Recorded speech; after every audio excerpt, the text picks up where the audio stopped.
Hi YouTube. Today we're going to talk about the difference between good roommates in college and bad ones. My roommate at the current moment, Kristen, is sitting here staring at me awkwardly while I make my video, but that's okay.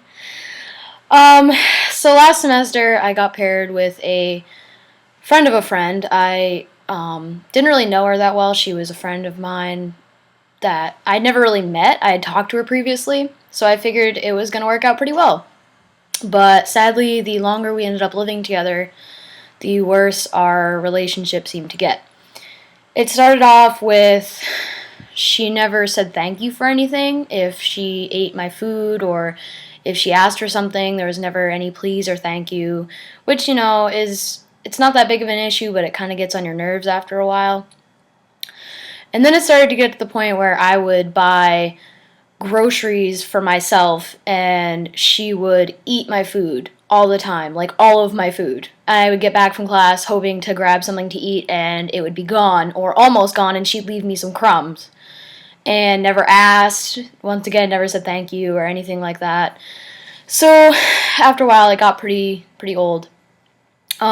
She also tended to leave her clothes all over the floor. And I mean all of her clothes. All of them. Like, even her underwear, stuff like that, I'd have people come in the room and they would have to step over her clothes in order to get into the room, which, once again, kind of got on my nerves, and I would ask her to pick them up, and she just never did. Which, you can't really see my room, obviously, but Kristen and I have an equal amount of messiness in the room, which is fine. I see no problem with that. As long as it's not, like, massively cluttered and obnoxious and gross, I don't care. I don't mind clutter. I'm not a neat freak. But if it's getting to the point where people have to step over stuff and trip over it and all this stuff, it's outrageous. The next thing that is kind of awkward to talk about on YouTube, but she had a boyfriend at the time, and legitimately every single day they would have sex. And I'm not talking like when I was gone. No, no, no. I would be in my bed watching something on my laptop or whatever, and I would take my headphones out and notice that it was happening, and I would just leave because they didn't care. And it legitimately happened at least 3 times a week. Like, in front of me, or I would get back from class and it would be happening, and I'm like, this is my room too. Like, it got to the point where it did not feel like my room at all. I just kind of lived in the corner, like, didn't have any space in there at all because she pretty much took over and did whatever she wanted to do without asking or without caring how I felt about it. So I ended up with one bad roommate, and after things started going downhill, our bathroom mate, because we have the way our building is set up, is there's a dorm room here, and they're connected by a bathroom.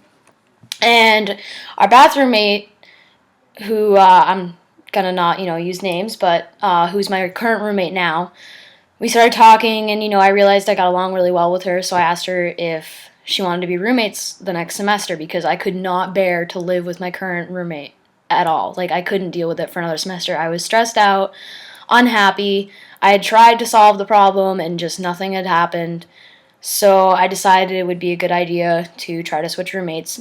And luckily, my current roommate agreed, and now we're living together, and it is about a million times better. Like, I can't even begin to tell you how much nicer it is to have a roommate that you're comfortable with, and you don't have to worry. You can come in your room and do whatever. You don't have to stress. It's a comfortable living environment, and that's always really important when you go to school, because if you're not comfortable where you are, you're not going to want to do your work. You're not going to want to do anything. You're going to be frustrated, upset, annoyed all the time, and it'll make you really unhappy. And I've learned that with 2 different roommates, because the school I went to before the one I'm going to now, I also had a really bad roommate, and I was really unhappy.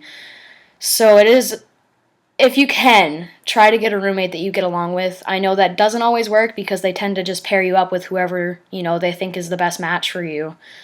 But if you're unhappy, my recommendation would be to definitely try switching roommates because it will make a huge difference. And I definitely believe that. But now things are going much better. I mean, we pretty much do a lot of the same things. We think the same. We talk about pretty much anything. Like, we're very comfortable around each other. And we have the same exact system. We'll go out to have a cigarette, and we'll come back in and we'll throw our stuff on our desks, take off our sweatpants and take off our sweatshirts, crawl into bed and get on our laptops. Like we do the same exact thing every single day. And it's really funny. So I would definitely recommend, if you're having trouble with your roommate, it never hurts to try and find someone new for the next semester, because it will, even if it's someone you don't know, I mean, there's always ways to figure things out. I mean, even if the roommate you're unhappy with at the time, try talking to him. I mean, I know confrontation can be hard, but it's really not that bad if you just sit down and you're like, hey, this is kind of bothering me. Would you mind if you could stop doing that, or try doing it a little less, or, just talk to them and explain to them why you're uncomfortable, why you want it to change, and ask them if there's anything you're doing that's bothering them. I mean, it's not that big of a deal, but sometimes you do tend to get people that are stubborn and just don't like to change the way they are. So, this is Christine, and I thought I'd give you my advice on college roommates. Bye!